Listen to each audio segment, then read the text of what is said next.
જે આપણે છે તે આપણે મસાલો બનાવવાનો છે સાસ માટેનો, જે સાસ માટેનો જે બજારમાં મસાલો મળે છે તેનાથી પણ એકદમ ટેસ્ટી એવો ચટપટો અને છે તે કોઈ પણ પેલામાં પણ આપણે યુઝ કરી શકીએ તેવો જ આપણે કોઈ પણ ચાટ મસાલામાં પણ આપણે યુઝ કરી શકીએ તેવો આજે આપણે મસાલો બનાવવાનો છે।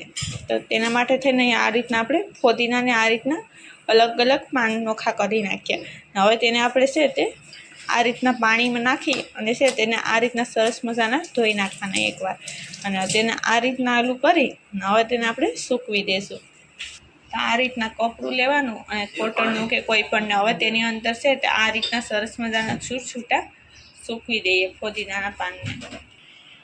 તો તમે જોઈ શકો કે તેને આપણે છે તો આ રીતના સરસ મજાનું છે તે ફોદીનાને સૂકવી દીધો છે। તો હવે તેને આપણે સુકાવા દઈશું। ઓછામાં ઓછી તેને આપણે છે તે સાંય સૂકવવાનું છે, જરાય તડકામાં સૂકવાનું નથી। તો તેને ઓછામાં ઓછી આપણે છે તે લગભગ 4 થી 5 કલાક જેવું થશે એટલે છે આપણો ફોદીનો સુકાઈ જશે। તેને આપણે સાંય સૂકવવાનો, જેથી કરીને છે તે કાળો ના પડે। આજે આપણે છે તે સાઈસ મસાલો અને ચાટ મસાલો છે બંને, આજે આપણે છે તે સાસ મસાલો અને ચાટ મસાલો છે બંનેમાં યુઝ થાય છે તે આપણે મસાલો બનાવશું। તો તેના માટે થઈને અહીં આપણે છે તે આ ફોદીનો લીધો છે। ફોદીનો છે તે મેં ઓલરેડી આ રીતના આપણે સૂકવા મૂક્યો તો તે સુકાઈ ગયો છે, તો તે લઈ લીધો છે, ભેગો કરી દીધો। અને તેની સાથે આપણે છે તે આ રીતના તજ, મરી અને છે તે લવિંગ લઈ લીધા છે। તેની સાથે આપણે છે તે આ રીતના આપણે સૂકેલા ધાણા લીધા છે ને તેની સાથે આપણે આ હંસલ લીધો છે। નમકનો પણ તમે યુઝ કરી શકો છો, પણ આપણે આ હંસલ લીધો છે। તેની સાથે આપણે જીરું અને ધાણા તે બંને સરખા લેવાના। તો હવે પહેલાં આપણે આગળ કેમ કરવું તે જોઈશું।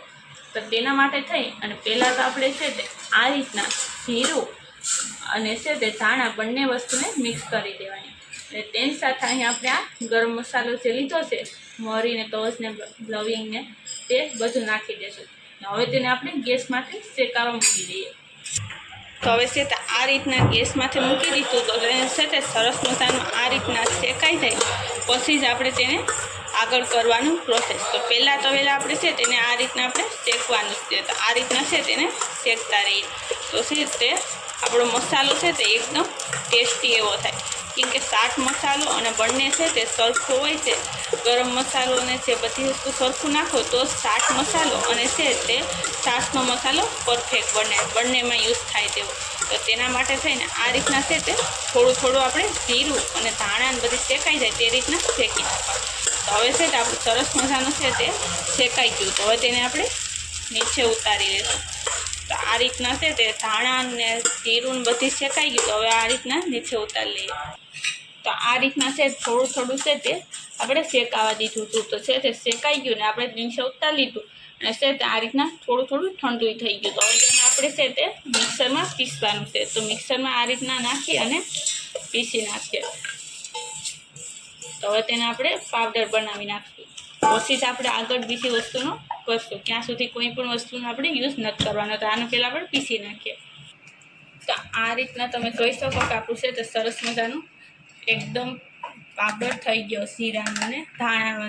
તો હવે તેને આપણે છે તે આ રીતના સારી લેશું કે જેથી કરીને છે તે એકદમ ઝીણો પાવડર છે તે નીકળી જાય।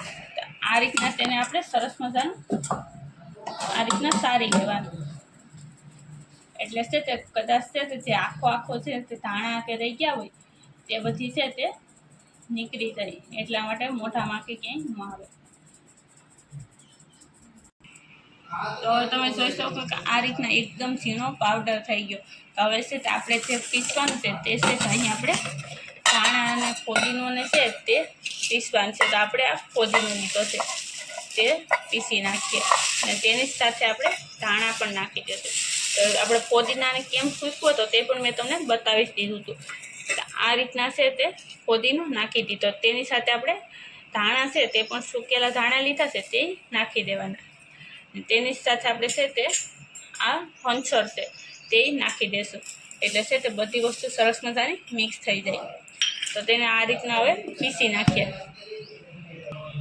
તો હવે તમે જોઈ શકો કે આપણે છે તે સરસ મજાનું છે તે આ રીતના આપણે હંસર ને બધી વસ્તુને છે તે પીસી નાખવી એકસાથે, ફોદીનાને ને ધાણાને ને, તો એકદમ તેનો પણ ઝીણો પાવડર થઈ ગયો। તો તેને પણ આપણે છે તે આ રીતના આપણે સારી લેશું। જે આપણે ધાણા જીરું ને બધી વસ્તુ એક સાથે જે સારું છે તેની અંદર આ રીતે કે જેથી કરીને છે આ મસાલાને તમે છે ને કોઈ પણ વસ્તુ જાણે ચાટ મસાલો પણ કહી શકો અને છે તે સાસ મસાલો પણ તેનો કહી શકાય છે. તો આ રીતના છે તે તમે પણ બનાવજો, કેમ કે આ મસાલો છે તે તમે એક વખત બનાવશો ને જે મસાલામાં નાખશો તે છે તે બજારનો છે ને મસાલો લેવા જવાનું જ ભૂલી જશે. અને આ જ રીતના ઘરે જ બનાવશો તમે મસાલો. તો હવે તમે જોઈ શકો કે આપણે છે તે આ રીતના છે તે ધાણા અને ફોદીનાને પણ સરસ મજાનું પીસી ગયેલો છે તે પાવડર રેડી કરી નાખ્યો. તો હવે તે વસ્તુને છે તે સરસ મજાની આ રીતના મિક્સ કરી લઈશું એકસાથે.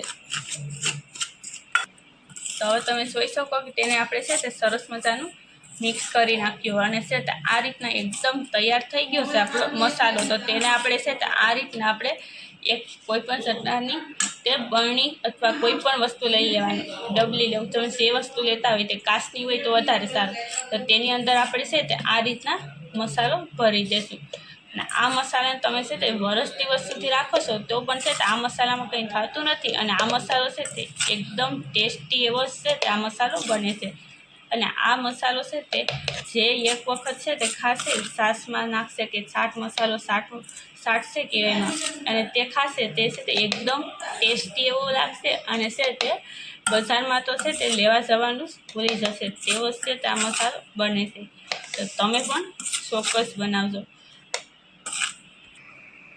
હવે તમે જોઈ શકો કે કેવો સરસ મસાલો છે તે આપણો આ રીતનો મસાલો છે તે બની અને રેડી થઈ ગયો.